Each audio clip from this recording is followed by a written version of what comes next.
दोस्तों, इस दल्लानुमी शंकराचार्य की बात सुनिए और फिर मेरा भी जवाब सुन के जाइएगा। और हाँ दोस्तों, अगर आप सच और साहस का सम्मान करते हैं तो मुझे ज़रूर फॉलो करें और मेरे वीडियो को शेयर करके इस सच और साहस रूपी अनुष्ठान का भागी बने। पहले इस शंकराचार्य की बात सुनिए। महिला का अपमान करने वाले आदमी को आप लोगों ने बना रखा है प्रधानमंत्री, तो क्या होगा?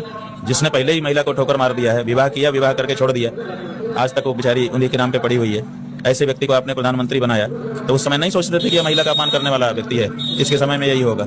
दोस्तों, ऐसा स्टेटमेंट अगर कोई गवार और देहाती औरत देती तो कोई बात नहीं, लेकिन ये अपने आप को शंकराचार्य कहता है, जबकि मैं इसको सुअर मानता हूँ और मेरे जैसे लोग सुअर मानते हैं, लेकिन खुद को तो ये शंकराचार्य कहता है।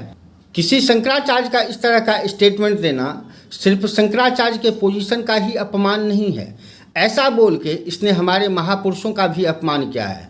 ऐसा बोल के इसने हमारे प्रभु श्री राम का अपमान किया है। ऐसा बोल के इसने महात्मा बुद्ध का अपमान किया है, जिन्होंने अपना कर्तव्य निभाने के लिए, अपने पिता के वचन का पालन करने के लिए 14 साल तक माता सीता को लेकर जंगल में भटकते रहे और बाद में अयोध्या की जनता को खुश रखने के लिए अपने पत्नी का परित्याग कर दिया था, माता सीता का परित्याग कर दिया था।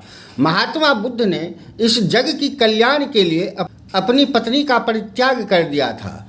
ऐसा कह के इसने हमारे ग्रंथों का भी अपमान किया है। हमारे ग्रंथों में लिखा हुआ है कि अगर अपने फैमिली को बचाने के लिए अपने आप की कुर्बानी देनी पड़े तो दे दो। अगर अपनी सोसाइटी को बचाने के लिए अपने फैमिली की कुर्बानी देनी पड़े तो दे दो। अगर अपने स्टेट को बचाने के लिए अपनी सोसाइटी की कुर्बानी देनी पड़े तो दे दो। और अगर अपने देश को बचाने के लिए अगर अपने स्टेट की कुर्बानी देनी पड़ी तो दे दो। और अगर अपने आत्मा को बचाने के लिए कि अगर हमारे आत्मा पे कोई पाप का धब्बा न लग जाए, कोई काला धब्बा न लग जाए, कोई हमसे पाप न हो जाए, अपना सोल बचाने के लिए, अपनी आत्मा को बचाने के लिए पृथ्वी का परित्याग कर दो। लेकिन अफसोस इस अज्ञानी इंसान को, जो अपने आप को शंकराचार्य कहता है, ये सब पता नहीं चलता है। सुन शंकराचार्य, तेरे मुंह से यशोदा आंटी का नाम लेना भी मैं उनका अपमान समझता हूँ।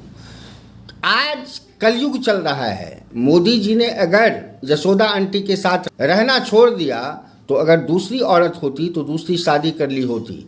लेकिन उस यशोदा आंटी से जाके पूछ शंकराचार्य कि उनको अपने पति पे कितना गर्व है। जब कभी मोदी जी इलेक्शन लड़ते हैं तो नंगे पैर जाती है मंदिर में, पूजा पाठ करती रहती है, हवन जाप करती रहती है। अरे उस गौरवान्वित औरत के चरणों के धूल के बराबर तेरी औकात नहीं है शंकराचार्य। बात तो सही है। तो अपने पतित मुंह से उनका नाम लेके उनका अपमान मत कर। तू उस आदमी का दलाली कर रहा है, तू उस आदमी का चमचा है, उस आदमी का पिछवाड़ा चाट रहा है शंकराचार्य, जिसके बाप ने निर्भया जैसे कांड पे विभत्स रूप से उस लड़की को मारने पर और रेप करने के बावजूद बोला था कि लड़कों से गलती हो जाती है। बात तो सही है। अरे पापी, अरे पापी, अरे शंकराचार्य, अरे कालीनेमी, अरे राक्षस, अरे सनातनी भक्षक, तुम्हारी जरूरत इस समाज को नहीं है।